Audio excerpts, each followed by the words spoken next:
comprendre qu'en France, on est très en retard sur l'accompagnement des violences sexuelles. En fait, on a des recherches depuis les années 70 et la littérature est en réalité déjà très très riche de données biologiques, de données scientifiques sur le trauma. Donc la science a réellement permis une meilleure prise en charge et une meilleure,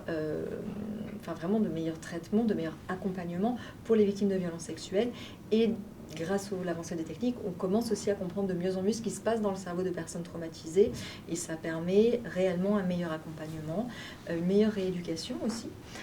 puis aussi un meilleur accompagnement de la personne, mais aussi de la personne victime, mais aussi du couple qu'elle va recréer après par la suite. Et ça nous permet aussi d'accompagner les personnes, de ne pas les laisser seules face à ça.